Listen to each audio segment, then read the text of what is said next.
इस वीडियो में आप जानेंगे दूरी समय ग्राफ क्या होता है। देखिए, दूरी समय ग्राफ चाल को बताता है। आप एक फार्मूला पढ़े होंगे, चाल बराबर दूरी बटा समय। यानी कोई वस्तु कितने समय में कितना दूरी तय कर रहा है, इससे उसका हम चाल पता कर सकते हैं। ठीक है, अब डिफरेंट केस देखेंगे दूरी समय ग्राफ का। मान लीजिए कोई वस्तु है, वो विरामावस्था में है, रुका हुआ है, तब उसका चाल क्या होगा, उसका ग्राफ किस तरह से हम प्लॉट करेंगे। तो ये आपका हुआ मूल बिंदु 0। अब देखिए, मूल बिंदु से 4 मीटर दूर कोई गया है वस्तु और वो रुका हुआ है। ठीक है, लेकिन इसके साथ साथ देखिए, समय तो रुका हुआ नहीं है, समय तो बढ़ रहा है, 1 सेकेंड, 2 सेकेंड, 3 सेकेंड, लेकिन ये 4 मीटर से वो ऊपर नहीं जा रहा है, क्योंकि वो जो वस्तु है वो 4 मीटर पे रुका हुआ है। ठीक है, तो जैसे आप अभी वीडियो देख रहे हैं, कहीं भी आप बैठे होंगे, तो आप अभी विरामावस्था में हैं, लेकिन आपके साथ समय तो चल रहा है, समय तो रुका हुआ नहीं है।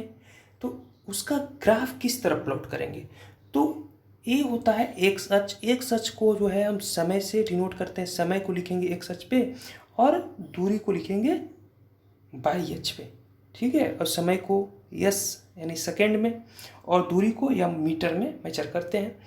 तो यहाँ पे इस तरीक़ा से आपका एक सरल रेखा प्राप्त होगा ग्राफ पे, यदि आप विरामावस्था में हैं, क्योंकि आप तो रुके हुए हैं, समय चल रहा है।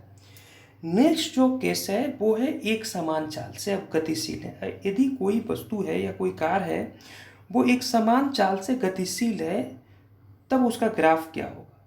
ठीक है, तो एक समान चाल से अगर गतिशील है, तो आप पिछले क्लास में आप पढ़े हैं, एक समान चाल किसे कहते हैं। जब कोई वस्तु समान समय अंतराल में समान दूरी तय करता है, तो उसे हम कहते हैं एक समान चाल। चाल इक्वल टू तय की गई कुल दूरी बटा में समय, कुल समय। तो यहाँ पर देखिए, हमने एक ग्राफ प्लॉट किए हैं, ये सीधा।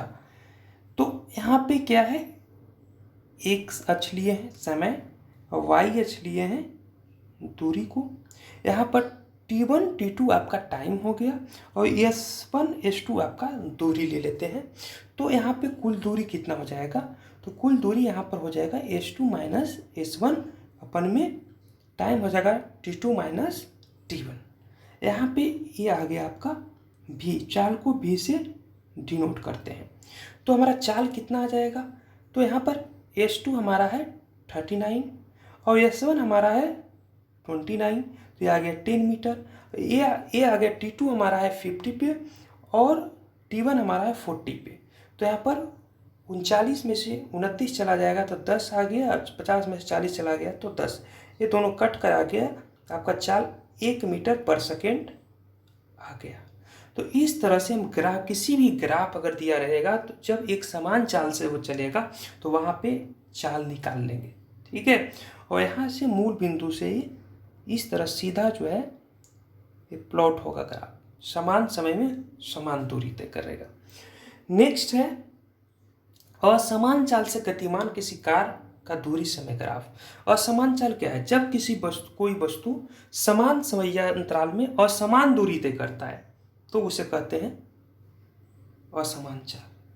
ठीक है, तो इसका भी वही है, एक्स और वाई अक्ष पर हमने प्लॉट कर लिया है ग्राफ और इस तरीक़ा से वक्र आया है। ठीक है, तो इस तरह का जो ग्राफ आएगा तो वो हो जाएगा असमान चाल का ग्राफ। जैसे मान लीजिए कोई ट्रेन आप देखे होंगे, तो ट्रेन क्या होता है, जब चलता है तो रुक रुक कर चलता है, एक ही बार उसका स्पीड नहीं आ जाता है, वो धीरे धीरे धीरे धीरे धीरे धीरे स्पीड बढ़ाता है। तो यहाँ पर धीरे धीरे क्या किया है, धीरे धीरे धीरे धीरे असमान चाल। कभी किसी सेकेंड में वो 10 मीटर की दूरी तय कर रहा है, कोई सेकंड में 15 मीटर का दूरी तय कर रहा है, तो कोई सेकंड में वो 20 मीटर की दूरी तय कर रहा है। तो वो 0 से स्टार्ट हुआ और धीरे धीरे धीरे अपना स्पीड क्या किया, बढ़ाया, अलग अलग समय में अलग अलग दूरी तय किया।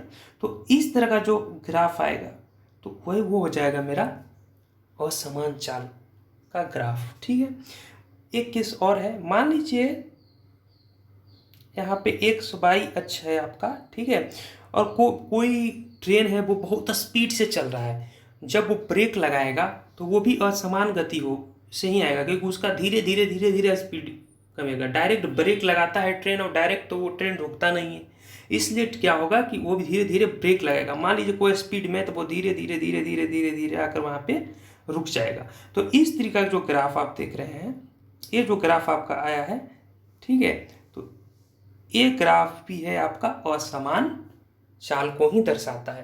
तो ये दोनों केस आपको ध्यान में रखना है। एक तो ये है जब ट्रेन जो है क्या है, स्टार्टिंग से वो चलना शुरू किया, और जब ट्रेन स्पीड में है वो ब्रेक लगाएगा तो भी असमान दूरी तय करेगा। वो तो एकाएक वो रुक नहीं जाएगा, वो कुछ दूरी तय करेगा, कुछ समय लगेगा। तो नीचे हो गया आपका टाइम, ठीक है, और ये हो गया आपका दूरी यानी मीटर में। तो इस तरह का कोई अगर ग्राफ आता है तो वो असमान चाल में आएगा, और इस तरफ वक्र कोई है, इस तरह से भी असमान चाल को ही दर्शाता है, ठीक है। तो इस वीडियो में इतना ही। नेक्स्ट वीडियो में आपसे मिलेंगे कुछ और टॉपिक को लेकर। Thank you so much.